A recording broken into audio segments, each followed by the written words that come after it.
Solat khusyuk cara lain. Dan orang-orang yang bersungguh-sungguh pada jalan kami, sungguh akan kami tunjukkan kepada mereka jalan-jalan kami. Dan sesungguhnya Allah bersama orang-orang yang berbuat kebaikan. Quran Surat Al-Ankabut ayat 69. Assalamualaikum warahmatullahi wabarakatuh. Semoga para kaum muslimin muslimat dapat kiranya menjadi hamba Allah yang kerap dicintainya, serta selalu diberi kemampuan agar mencintainya dan bermakrifat kepadanya. Amin. Konten ini dibuat tujuannya agar ibadah apapun yang kita lakukan menjadi khusyuk. Semata-mata hati kita hanya tertuju ingat kepada Allah sebagaimana yang telah diperintahkannya, terutama pada solat. Bukanlah niat hati menyebut yang Anda lakukan selama ini belum baik, apalagi untuk mengajari atau menggurui. Akan tetapi jika selama ini yang kita lakukan dirasa sudah baik dan sesuai ketentuan yang dianjurkan syariat, agar kiranya menjadi lebih baik lagi untuk menuju kepada hakikat solat yang sempurna dan benar pula menurut kehendak Allah yang sesungguhnya, agar setiap ibadah apapun yang kita lakukan menjadi khusyuk hanya mengingatnya sebagai bekal kita untuk pulang membawa ruh yang suci itu menghadap yang maha suci, kemudian dapat dilaksanakan oleh setiap orang sehingga kita dapat diterima dengan baik, selamat dan memperoleh ridhonya. Kita tidak pernah tahu sampai berapa usia kita, dan kita tidak pernah tahu kapan ruh kita akan dicabut. Maka bagi siapa saja yang belum mengetahui kemudian dengan sungguh dan benar-benar berniat untuk mempraktekkan serta mengamalkannya, mereka adalah termasuk orang-orang yang beruntung dan mendapat hidayah serta petunjuk dari Allah Subhanahu wa Ta'ala. Jika suka dan ingin ibadah kita lebih baik, silahkan ikuti dengan mengambil yang baik dan tidak usah diikuti yang tidak baik. Bila sudah paham dan merasa bermanfaat, silahkan Anda like, share, komentar dan subscribe serta klik tombol loncengnya sebagaimana aturan yang telah ditetapkan oleh pihak YouTube agar channel ini tetap dapat berjalan. Jangan lupa sampaikan juga kepada keluarga dan orang yang Anda kenal. Insya Allah pasti ada nilai ibadahnya untuk kita mengajak orang lain guna menuju kepada kebaikan. Semoga dapat bermanfaat di dunia dan akhirat. Amin. Alam dunia ini sudah rentah, tak lama lagi akan musnah. Ajal adalah kuasa Allah. Malaikat maut tiba kita pun akan sekarat menuju pada kematian untuk menghadapnya. Ketika ajal masih jauh, ketika umur masih panjang, ketika ruh masih berada dan bersemayam dalam jasad, amal ibadah apa yang telah kita lakukan dan apa yang bisa kita bawa setelah kematian? Kalau kita orang kaya, apakah uang kita yang segudang itu yang akan kita bawa? Atau gelar pendidikan kita yang berderet, pakaian yang bagus dan mahal, tanah yang luas, harta yang banyak, atau mobil kita yang mewah serta rumah yang megah? Sayangnya semua itu tak ada yang bisa kita bawa, kecuali selembar kain kafan untuk pembalut tubuh yang sebentar akan hancur. Tidak juga seorang pun dapat menemani dan menolong atau membantu. Apakah itu istri atau suami, adik, kakak, anak, ibu atau cucu dan sebagainya. Tidak peduli apakah kita orang miskin ataupun orang kaya. Sementara selama hidup, kita sebagai makhluk mulia yang dititipkan ke dunia dengan ruh yang bersih dan suci tersebut, tak pernah kita ingat Allah yang maha suci, sang pencipta diri kita di dalam hati. Sedangkan kita akan dimintai pertanggungjawaban terhadap ruh yang bersih dan suci itu oleh pemiliknya, yang dititipkan kepada kita sehingga kita menjadi hidup. Tapi alangkah malangnya jika kita kembalikan titipan itu kepadanya dalam keadaan kotor, hitam dan legam serta berkarat karena kita telah lalai bahkan tidak pernah mengingatnya, yang sekaligus telah kita kotori dengan berbagai macam penyakit hati. Meskipun kita ahli ibadah hingga kening kita sampai hitam karena sujud, tapi sayangnya semua ibadah yang kita lakukan seperti sholat, membaca Quran, baca Yasin, berzikir, berhaji dan lain-lain bukan karenaku, bukan untukku, bukan untuk Allah. Tidak ikhlas. hanya mengharapkan imbalan dan menghitung-hitung pahala saja di akhirat. Meskipun tak salah dan memang Allah menjanjikan pahala sebagai penyemangat agar supaya manusia getol melaksanakan ibadahnya. Dan walaupun lisan atau bibir kita berzikir menyebut nama Allah, namun tetap saja hati serta pikiran kita itu lalai. Lalai karena tidak ingat Allah atau tidak hadirnya Allah di dalam hati, yang terlebih dahulu wajib ditanamkan di dalam hati atau ditauhidkan. Jangan hanya cuma lisan dan lidah syariat kita saja yang capek bergoyang hingga berbuih tak berkesan dan tak berbekas untuk mengingatnya. Sebagaimana firman Allah yang artinya, dan sebutlah Tuhanmu dalam hatimu dengan penuh kerendahan dan rasa takut, dan dengan tidak mengeraskan suara di waktu pagi dan petang, dan janganlah engkau termasuk orang-orang yang lalai.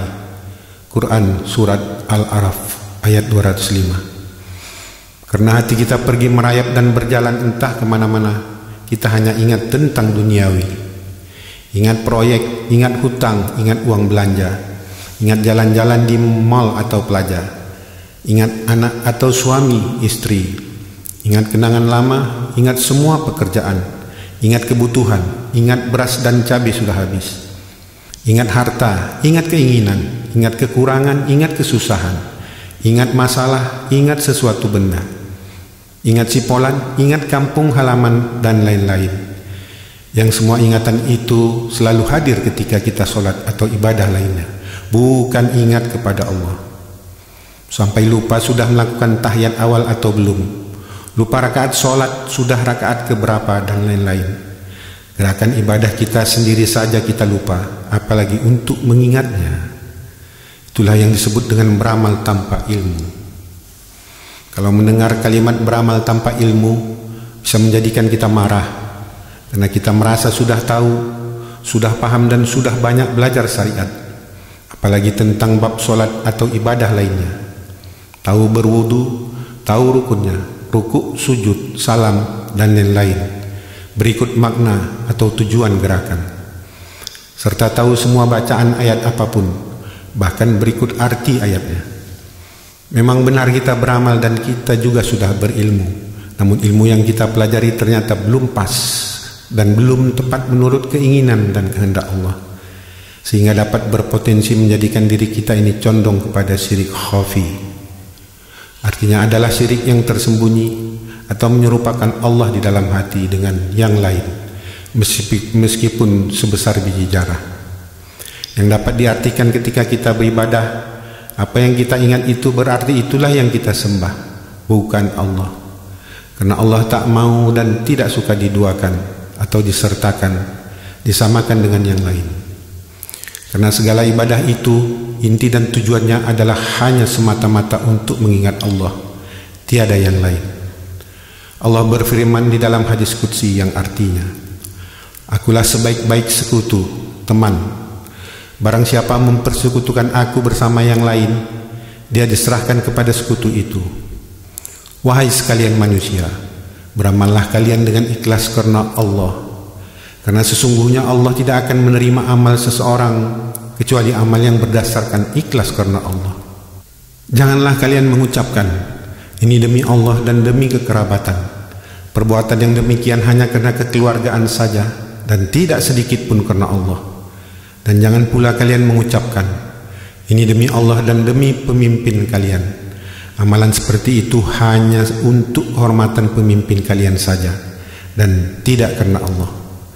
Hadis qudsi riwayat Al-Bajar yang bersumber dari Ad-Laha, serta firman Allah dalam Al-Quran surat Al-Ma'un ayat 4-7 yang artinya, maka kecelakaanlah bagi orang-orang yang sholat, yaitu orang-orang yang lalai dari sholatnya, orang-orang yang berbuat riya dan enggan menolong dengan barang berguna, sedikit berzikir. Kenapa masih ada ancaman Allah kepada orang-orang yang telah mendirikan sholat, sebagaimana yang disebut dalam surat Al-Ma'un? Mari kita coba ulas dan renungkan sejenak. Adapun yang dimaksud dengan kata celaka dari sholatnya, bagi orang-orang yang sholat maknanya adalah orang yang sedang melaksanakan sholat, dan lalai yaitu orang-orang yang lalai dari solatnya. Pada surat ini adalah bila ditinjau dalam pemahaman ilmu syariat atau fikih hukum Islam, sebagaimana pendapat kebanyakan orang, artinya ialah begitu masuk waktu dan mendengar suara azan sebagai panggilan untuk solat, maka tinggalkanlah aktivitas apapun yang sedang Anda lakukan. Segera ambil wudhu dan dirikan solat di awal waktu. Jangan lalai atau dilalai-lalaikan.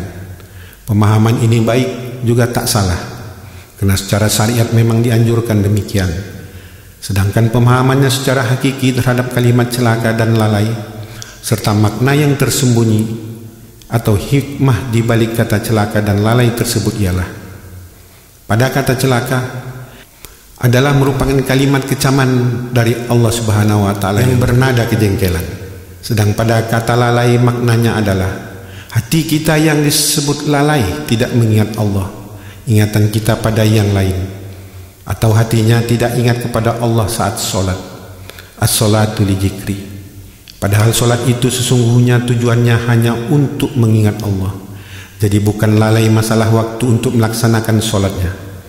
Seandainya pun kita melaksanakan solat di awal waktu, namun dalam solat kita tidak juga mengingatnya, itulah yang dimaksud lalai.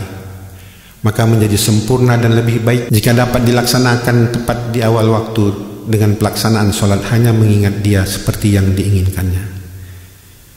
Situasi dan keadaan ini terus saja tetap berlanjut, disebabkan semata-mata hanyalah karena kita merasa ilmu yang kita peroleh selama ini sudah cukup, lengkap dan sempurna secara syariat, sebab telah sesuai dengan firman dan hadis, sehingga diri kita ini tidak mau atau merasa tidak perlu lagi untuk belajar menuntut ilmu lainnya. Padahal menuntut ilmu itu adalah wajib, apalagi ilmu agama sebagai dasar dan pegangan hidup kita. Dan ilmu agama juga ada jenjang atau tingkatannya yang wajib dituntut bagi umat Islam, yakni pertama ilmu usuluddin atau tauhid kalam yang meyakini Tuhan itu ada. Dua, ilmu fikih atau syariat khusus tentang hukum Islam. Dan ketiga, ilmu tasawuf yang mempelajari untuk mentauhidkan Tuhan serta membersihkan hati. Ibarat sekolah atau pendidikan, ada kelas, ada jenjang, dan ada tingkatan pada satu bidang ilmu, agar pemahaman kita semakin baik. Jangan merasa cukup di kelas dasar. Tentulah beda tingkat SD dengan SMP, dan tingkat SMP dengan tingkat SMA, serta SMA dengan mahasiswa tentang pemahamannya terhadap sesuatu bidang ilmu, cara berpikir maupun wawasan. Padahal seharusnya dalam segala gerak-gerik dan perbuatan kita, hendaklah Allah yang Esa itu wajib kita sertakan. Tidak boleh kita lupakan atau kita tinggalkan sesaat pun, barulah Allah ridho. Dan Allah juga tidak suka jika kita mengingatnya, tapi dalam hati kita sertakan dia dengan ingatan yang lain. Karena kita harus memenuhi hak Allah terlebih dahulu. Allah berfirman yang artinya, apakah belum tiba waktunya bagi orang-orang beriman untuk khusyuk hati mereka mengingat Allah? Quran Surat Al-Hadid ayat 16. Mengembalikan ruh ciptaan Tuhan yang wajib kita bersihkan dan sucikan kembali. Wajib fitrah kembali seperti dahulu ketika Tuhan meniupkan ruh ke dalam janin. Itulah hakku, kata Allah. Jadi tegasnya hak Tuhan dulu wajib kita penuhi, yaitu ruh yang bersih dan suci. Inilah yang dituntut oleh Allah kepada setiap manusia untuk dijaga, sempat atau tidak sempat, suka atau tidak suka. Ruh itu wajib kita rawat, kita pelihara dan tetap dibersihkan agar selalu berkilauan mengeluarkan nur, cahaya hati yang sangat indah seperti waktu ruh itu tetap setia dan selalu bermesraan, selalu akrab, selalu intim dalam situasi apapun dan dalam kondisi apapun. Begitu juga setiap anak manusia siapapun orangnya, bila sudah dapat mengembalikan ruh itu seperti semula bersih dan suci, maka inilah yang dinamakan dengan cinta yang abadi, cinta sejati dan hakiki. Bercinta setiap saat, setiap waktu, dan setiap detik, tidak pernah lepas hatinya, ruh terus berhubungan dengan zatnya yang maha tinggi.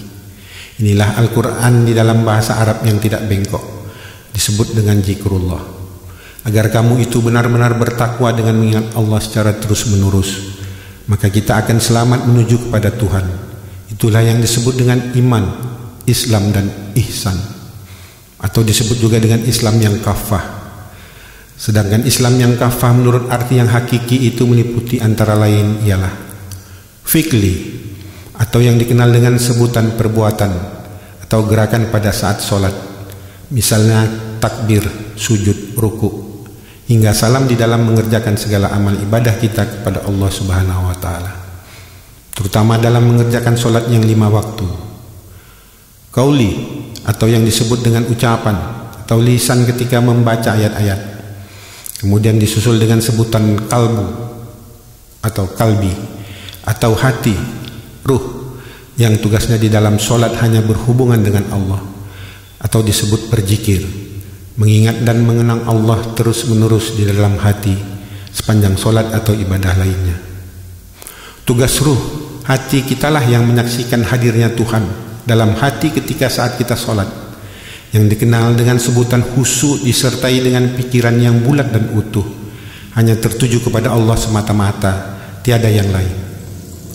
Karena tujuan dinul Islam tidak lain hanya untuk mentauhidkan Allah saja, atau mengikhlaskan segala bentuk aktivitas apapun juga yang kita kerjakan semata-mata hanya untuk Allah. Dengan demikian, jika selama ini solat kita tidak dapat mencegah hati dari ingatan lain selain kepada Allah dengan berbuat maksiat batin, syirik khafi, maka jelas solat yang kita kerjakan itu hanyalah seputar pelaksanaan dalam pandangan manusia saja, atau solat yang kita lakukan hanya sebatas perbuatan fisik, alias mengerjakan spot Arab saja, dan yang didapat hanyalah keringat dan letih semata, karena hati tetap saja masih melayang dan belum mendapatkan solat yang sesungguhnya dalam pandangan Allah. Sebagaimana hadis Nabi Muhammad SAW yang artinya, akan datang suatu masa atas manusia, mereka melakukan solat namun pada hakikatnya mereka tidak solat. Riwayat Ahmad. Dan dalam riwayat Abu Daud mengatakan, berapa banyak orang yang solat namun hanya mendapatkan rasa capek dan lelah. Oleh karena itu, perbaikilah solat kita dulu.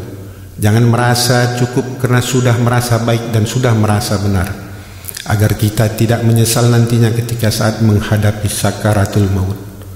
Sebagaimana Allah telah berfirman dalam hadis qudsi, tidaklah aku akan memperhatikan hak hambaku sebelum ia menunaikan hakku. Hadis qudsi riwayat Tabrani dalam kitabnya Al-Kabir, yang bersumber dari Ibnu Abbas radhiyallahu anhu. Rasulullah SAW bersabda, sesungguhnya dalam tubuh anak Adam terdapat segumpal daging. Apabila ia baik, baiklah seluruh tubuh. Jika ia rusak, maka rusak pula seluruh tubuh. Ketahuilah bahwa ia adalah hati. Hadis riwayat Bukhari Muslim. Kunci dan pusat segala kehidupan kita adalah hati. Maksud hati di sini bukanlah hati jasmani, melainkan hati nurani, ruh atau jiwa manusia. Jelas dengan hadis ini bahwa hati adalah raja di dalam tubuh yang harus ditaati oleh rakyatnya, yaitu kedua mata, kedua telinga, mulut, kedua tangan, kedua kaki dan faras, kemaluan. Sedangkan sebutan kata al-qalbu terdapat di dalam Al-Quran sebanyak 144 kali. Dan kebanyakan makna dari al-qalbu berkisar di atas makna al-wuzdan dan al-aqlu. Dan di atas keduanya berdiri fitrah yang benar dan perasaan yang berbeda. Baik perasaan itu berupa unsur cinta ataupun benci. Di samping itu al-qalbu merupakan tempat dari iman dan hidayah, tempat ilmu dan makrifat, serta tempat keinginan dan rasa putus asa. Al-qalbu sebagai tempat fitrah yang benar, seperti firman Allah yang artinya, kecuali orang-orang yang datang menghadap Allah dengan al-qalbu atau qalbu yang selamat, benar. Quran Surat Asy-Syura ayat 89. Lafal al-qalbu bisa ditetapkan untuk dua arti. Pertama, daging yang terdapat di dalam dada di sebelah kiri dan di dalam rongganya itu berisi darah hitam. Ia adalah merupakan sumber ruh dan tempat tinggalnya. Daging dalam bentuk ini juga terdapat pada hewan dan orang mati. Kedua, ia adalah merupakan bisikan Rabbaniyah, ruhaniyah, yang mempunyai suatu hubungan dengan daging ini. Bisikan inilah yang mengenal Allah Ta'ala dan memahami apa yang tak dapat dijangkau oleh khayalan dan angan-angan. Itulah hakikat manusia dan dialah yang diseru. Andai kata yang dimaksud dengan al-qalbu di sini adalah jantung, tentulah ia terdapat pada setiap orang. Apabila engkau ketahui ini, maka ketahuilah bahwa kaitan bisikan ini dengan daging adalah kaitan yang tersamar, tidak terdapat atau terjangkau dengan suatu penjelasan, kan tetapi tergantung pada penyaksian. Hanyalah dapat dikatakan bahwa bisikan hati itu seperti raja dan daging ini seperti suatu gedung kerajaan. Karena kalau hubungannya disebutkan seperti halnya benda-benda, tentulah tidak bisa dikatakan. Firman Allah yang artinya, dan ketahuilah bahwa sesungguhnya Allah membatasi antara manusia dan hatinya. Quran Surat Al-Anfal ayat 24. Tegasnya, jika ilmu syariat saja yang dipelajari dan dikerjakan itu tanpa adanya serta Allah di dalam hatimu adalah menjadi semu, atau hanya sebatas ingatan dan hafalan serta kebiasaan saja yang tidak melekat dalam hati dan jiwanya, sesuai dengan mafhum hadis lain Rasulullah SAW yang menyebutkan ilmu itu ada dua macam. Satu, ilmu yang hanya ada dalam ucapan saja, ini dibenci oleh Allah Subhanahu wa Ta'ala dan akan menuntut kepada ulama tersebut. Yang kedua, ilmu yang membekas dalam hati, dan inilah ilmu yang bermanfaat, sehingga tidak bermanfaat untuk dirinya sendiri bila saat sakaratul maut nanti tiba pada diri yang bersangkutan. Tidak bermanfaat karena hati atau ruhnya masih kotor, hitam, legam dan berkarat, karena tidak atau belum bersih dan suci. Allah tidak hanya semata-mata melihat apa perbuatan baik yang telah kita lakukan atau kerjakan secara nyata, melainkan lebih condong melihat apa yang ada di dalam hati. Apakah dalam perbuatan fisik yang kita lakukan tersebut ada sertanya atau mengingatnya atau tidak saat kita lakukan dalam bentuk amal ibadah apapun. Sekali lagi, mari kita pikirkan baik-baik bahwa bukan syahadat yang jatuh di lidah saja dalam ucapan, bukan juga solat sebatas gerakan solat dan ucapan bibir, namun hatinya lalai tidak ingat pada Allah. Bukan puasa, bukan zakat, bukan menunaikan ibadah haji. Saat melaksanakan ibadah haji tersebut, ingatannya hanya pada pekerjaan, pada anak, istri atau kampung halaman. Bukan infak atau sedekah, bukan membaca Quran atau Yasin. Bibir membaca tapi hati dan ingatan selalu ingat pada hal lain, bukan ingat kepada Allah. Bukan memberi makan anak yatim piatu, bukan pula membangun berpuluh-puluh masjid dan lain-lain amal ibadah yang kita kerjakan yang dinilai atau yang diterima Tuhan. Meskipun semua itu baik dan dianjurkan dalam agama serta mendapat pahala, akan tetapi yang lebih baik dan lebih sempurna serta lebih utama adalah semua amal ibadah yang telah dikerjakan tadi sembari berbarengan hati kita berzikir, ingat Allah. Hati yang bersih, tulus dan ikhlaslah yang diterima Tuhan.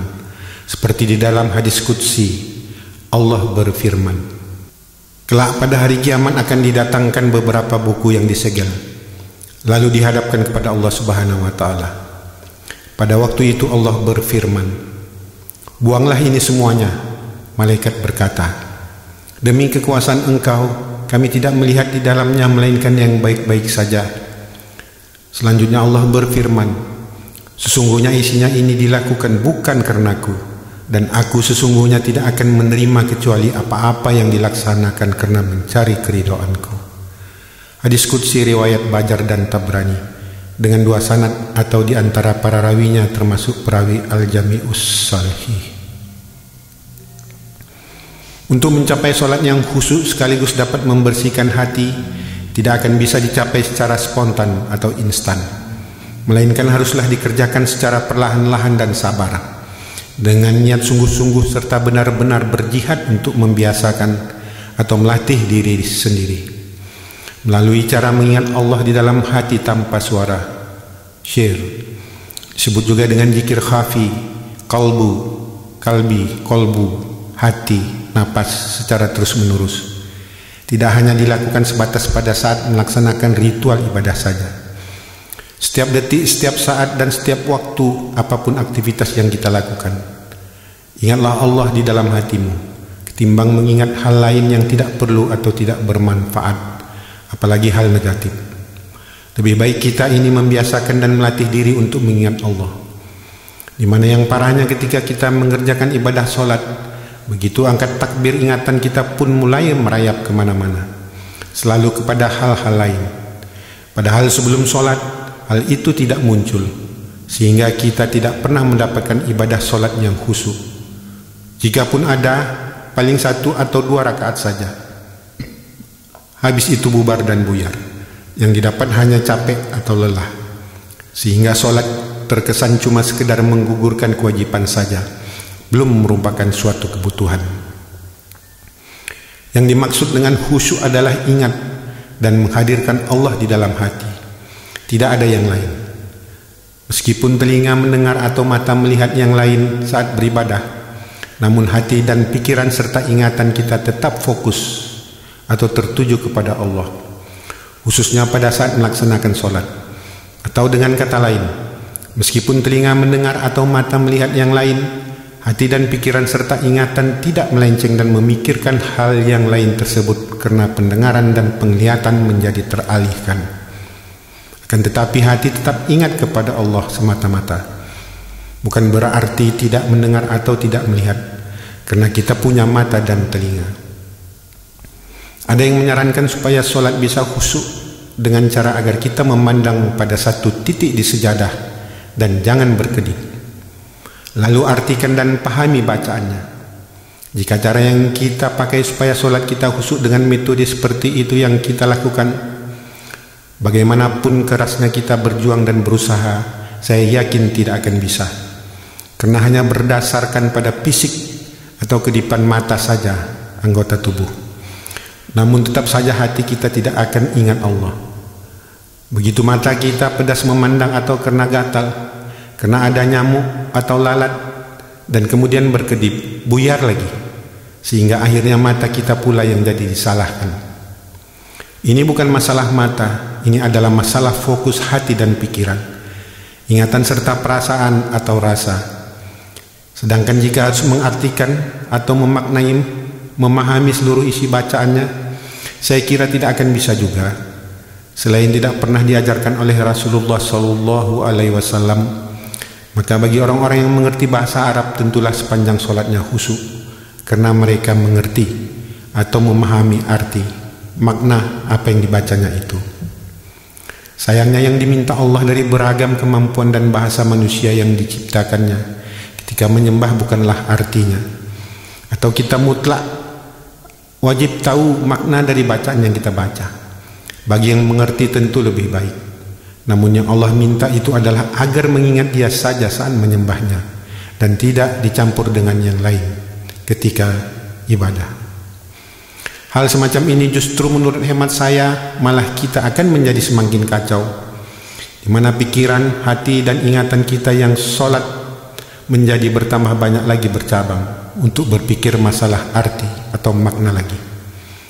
Padahal paham arti atau makna belum tentu akan menjadikan kita khusyuk mengingat Allah dalam solat tanpa mempelajari caranya.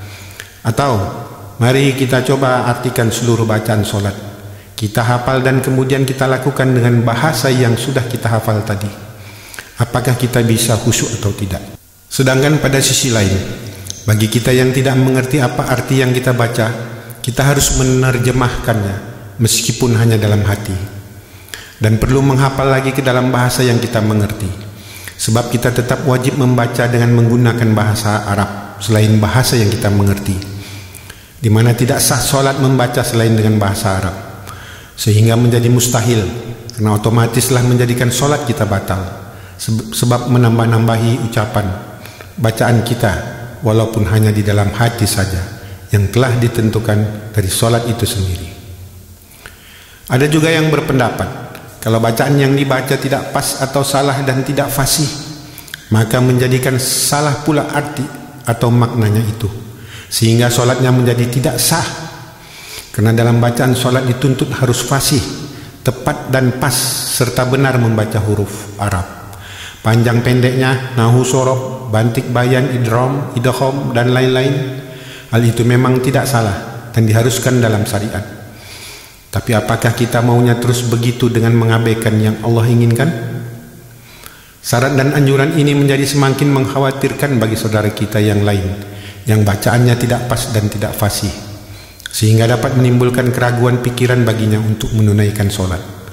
Apalagi yang baru belajar, baru bertobat, atau bagi yang baru memeluk agama Islam. Bacalah apa yang telah diwahyukan kepadamu, yaitu Alkitab, dan dirikan sholat. Sesungguhnya sholat mencegah dari perbuatan keji dan ingkar, dan sesungguhnya mengingat Allah dalam sholat adalah lebih besar keutamaannya dari ibadat-ibadat lain. Quran Surat Al-Ankabut 29:45. Dan Allah memberikan gelar kepada orang yang sholatnya itu tidak sesuai dengan sumpahnya sebagai sholatnya orang munafik. Sesungguhnya orang-orang munafik itu menipu Allah, dan Allah akan membalas tipuan mereka. Dan apabila mereka berdiri untuk sholat, mereka berdiri dengan malas. Mereka bermaksud ria dengan sholat di hadapan manusia. Dan tidaklah mereka berzikir kecuali hanya sedikit sekali. Quran Surat An-Nisa 142. Sementara Allah melalui Al-Quran telah menganjurkan kita untuk banyak berzikir di luar sholat. Dalam hubungan ini Allah telah berfirman, apabila telah ditunaikan sholat, maka bertebaranlah kamu di muka bumi, dan carilah karunia Allah, dan ingatlah Allah banyak-banyak, supaya kamu beruntung. Quran Surat Al-Jumu'ah 10. Dan maka apabila kamu telah menyelesaikan sholatmu, ingatlah Allah pada waktu kamu berdiri, duduk, dan berbaring. Quran Surat An-Nisa 103. Dari Aisyah radhiyallahu anha, ia berkata, Rasulullah sallallahu alaihi wasallam selalu berzikir kepada Allah Ta'ala dalam segala keadaan. Hadis riwayat Muslim. Membaca firman-firman Allah tersebut, apakah kita tidak merasa malu? Sedangkan ciptaan Allah yang lain, tumbuh-tumbuhan, binatang, bahkan batu pun mereka semua itu juga berzikir. Kita yang demikian banyak mengajukan permintaan, doa, dan menerima nikmat yang diberikannya, telah lupa, bahkan tidak pernah berzikir untuk mengingatnya dalam hati. Sedangkan untuk dapat mencapai tujuan kita agar khusyuk dalam sholat, hanyalah diperlukan latihan ringan dan mudah, namun harus dengan kemauan yang kuat. Karena pasti banyak cobaan dan godaan di dalam hati melalui bisikan setan. Itulah yang harus kita lawan. Terlebih lagi untuk melatih agar hati kita tetap berkekalan untuk mengingat Allah di samping ritual sholat, syariat, yang wajib kita laksanakan. Dan keduanya, syariat tanpa hakikat hampa, hakikat tanpa syariat batal. Mau tidak mau, suka atau tidak, harus kita kerjakan berbarengan. Tidak boleh dan tidak dibenarkan kita hanya berhakikat atau mengingat Allah saja tanpa melaksanakan sholat dan tidak menegakkan syariat. Itu sama saja artinya batal. Demikian sebaliknya, hampa adanya jika menegakkan sholat, melaksanakan syariat tapi tidak diiringi dengan ingatan hati kepada Allah. Pelaksanaan dalam praktik cara sholat khusyuk. Sekarang marilah kita sama-sama belajar dan melatih diri ini dengan benar dan sungguh-sungguh. Bagaimana cara untuk mempraktikkan zikir dalam rangka mentauhidkan Allah di dalam hati kita secara berkekalan. Dengan melatih dan membiasakan diri kita terus-menerus apapun aktivitas yang kita lakukan melalui metode zikir kalbu, atau berzikir di dalam hati setiap detik, setiap saat, dan setiap waktu. Agar sholat dan ibadah apapun, ketika melaksanakan sholat, ibadah haji, membaca Quran, Yasin, dan lain-lain, yang kita lakukan telah mendapatkan suatu nilai ibadah yang sempurna di hadapan Allah. Karena diri kita sudah melakukannya secara tepat, pas dan benar seperti apa yang diinginkan Allah. Hanya mengingat Dia saat sholat tanpa kita campuri dengan hal yang lain. Kalau kita semata-mata sudah ingat Allah dalam sholat, maka dipastikan ingatan yang lain itu secara perlahan-lahan akan jadi terkikis dengan sendirinya. Asalkan kita mau untuk melatihnya setiap detik, setiap waktu dalam hembusan napas. Insya Allah pastilah kita mendapatkan ibadah yang khusyuk. Mudah, gak bayar, gratis, gak pakai tenaga, gak pakai pikiran, cuma modal napas dan kemauan saja. Masih malaskah? Lawan setan dalam dadamu itu dan jangan ikuti bisikannya. Ikuti uraian petunjuk di bawah ini dengan cermat, secara baik dan teliti serta perlahan-lahan. Bila perlu diulang-ulang sambil dipraktekkan hingga Anda benar-benar telah mengerti, setahap demi setahap resapi serta pahami sampai Anda merasakan, sekaligus menemukan atau melihat dengan mata hati, mata batin Anda, di mana posisi tempat bersemayamnya ruh, yakni sebagai berikut. Sebelum Anda memulai sholat, rapatkan gigi, atas dan bawah hingga menyatu, serta bibir Anda, lalu tungkatkan tempelkan ujung lidah ke langit-langit, rongga atas mulut. Kemudian tarik napas dan tahan sebentar.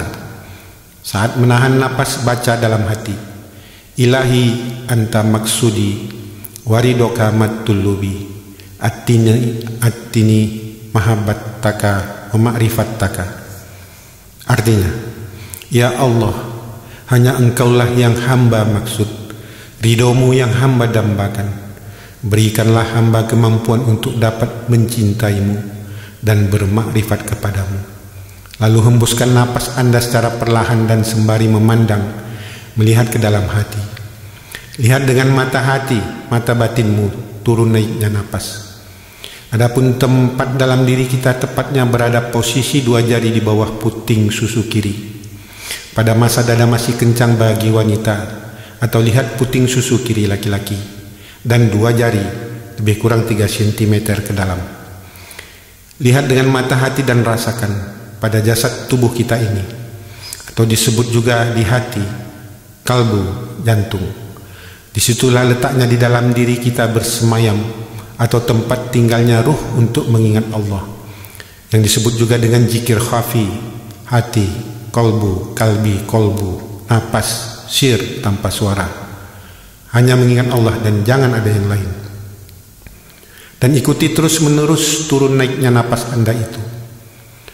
Untuk mempraktekkannya, pejamkan mata sebentar, lihat ke dalam dan ikuti dengan mata hati turun naiknya napas pada saat mata Anda terpejam, hingga Anda benar-benar menemukan tempat bersemayamnya ruh. Jika belum bisa, ulangi dan latih hingga dapat dengan mata hati Anda tadi. Jangan lalai, fokuskan dan konsentrasi dengan merasakan. Ini dapat disebut juga dengan sebutan ilmu rasa atau ilmu hati. Kemudian setiap Anda menghirup atau menarik napas ke atas, dibaca atau sebut Allah. Dan pada hembusan turun napas, baca, sebut Allah. Hingga ketika turun naiknya napas, baca, sebut Allah, Allah. Terus menerus beriringan dengan turun naik napas Anda. Membaca atau menyebutnya cukup dalam hati saja sambil ingat Allah. Sebagaimana layaknya seperti Anda sering mengingat atau mengenang dan selalu menghadirkan pacar atau kekasih orang yang sangat Anda cintai. Sembari tetap terus memandang turun naiknya napas dengan mata hatimu. Rasakan. Untuk melatih dan membiasakan diri agar tetap dapat mengingat Allah, lakukanlah dan biasakan sesering mungkin merapatkan gigi dan menungkatkan lidah. Sebagai pemula atau yang masih berlatih, berjuang dan berjihad di jalan Allah untuk membiasakan diri, guna mengingat Allah secara terus-menerus berkekalan, apapun kegiatan Anda tanpa terkecuali, agar tetap merapatkan gigi dan menungkatkan lidah jika Anda sedang mencatat, menulis, membaca, nonton TV, mendengar musik, menghitung uang, buang air kecil atau besar, sedang bekerja di hadapan komputer, sedang memasak, duduk, iris cabai, bawang, buat kue, merumput, menggosok, lagi mencuci, bekerja kebun atau bangunan, dan lain-lain. Berjalan, mau tidur, sedang mandi, naik motor, nyetir mobil, dan sebagainya, dengan tubuh tetap bergerak sesuai dengan fungsinya masing-masing. Apabila jika Anda sedang sholat atau ibadah lainnya, di mana mulut berucap, tubuh bergerak, hati, ruh tetap mengingat Allah dan merasakan diri sedang berhadapan dengan Allah, maka disitulah Anda telah disebut sholat atau ibadah yang sebenarnya dan yang dikehendaki Allah. Jika hati Anda terus hanya semata-mata ingat kepadanya, tiada yang lain, apapun aktivitas yang sedang Anda lakukan. Bagi yang tidak berguru, jika tidak Anda biasakan dan melatihnya dalam semua aktivitas, niscaya sampai kapanpun Anda tidak akan pernah mendapatkan sholat yang khusyuk dan bersih dari berbagai penyakit hati. Sehingga Allah suka dan akan membimbing diri kita.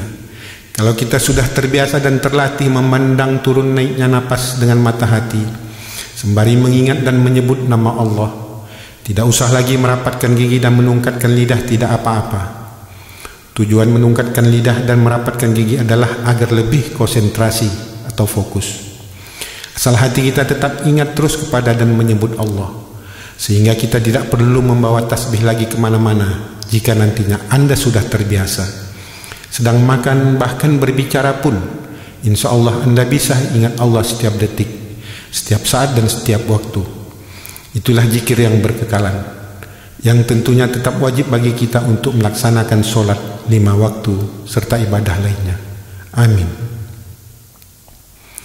Sebagai tambahan agar lebih mudah, jika pada saat Anda sholat bagi yang baru mulai melatih atau belajar dan membiasakan diri, agar mata hati Anda lebih fokus dan lebih dekat atau tidak terlalu jauh untuk memandang turun naiknya napas di kalbu, hati atau jantung Anda tersebut, saya sarankan agar sebaiknya Anda melihat atau memandang pada satu titik di bagian tangan Anda. Misalnya ada tanda hitam atau tahi lalat atau bekas luka dan lain-lain pada lipatan sedekap tangan ketika sholat, supaya mata zahir dengan mata batin menjadi sangat dekat untuk memandang ke kalbu atau hati. Jika Anda sudah terbiasa, terlatih ingat Allah saat sholat, maka setelah itu terserah Anda, tidak harus melihat ke tangan Anda terus, sehingga mulut Anda berucap ayat-ayat sholat, tubuh bergerak ruku sujud, hati Anda tetap ingat Allah, maka Anda telah memenuhi syarat fikli kauli kalbi, setelah lebih dulu memenuhi syarat sahnya sholat yang mencukupi rukunnya sholat. Apabila Anda sebagai makmum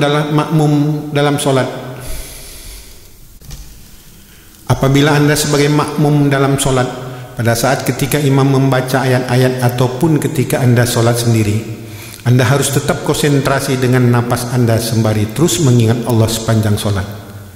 Jika pikiran dan ingatan Anda buyar lagi kemana-mana, ucapkan istighfar dan fokuskan lagi ingatan Anda. Barulah sholat Anda sempurna diterima Allah, karena telah memenuhi keinginan yang dimaksud Allah, di mana Anda tidak lagi seperti robot yang bergerak dan berbicara tanpa hati.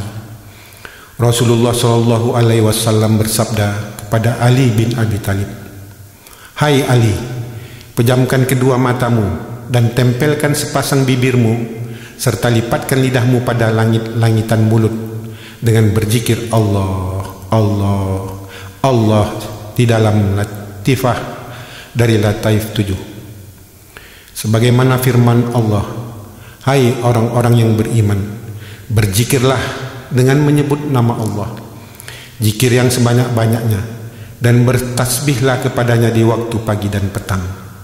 Quran Surat Al-Ahzab ayat 41-42. Dan sesungguhnya beruntunglah orang-orang yang beriman, yaitu orang-orang yang khusyuk dalam sholatnya.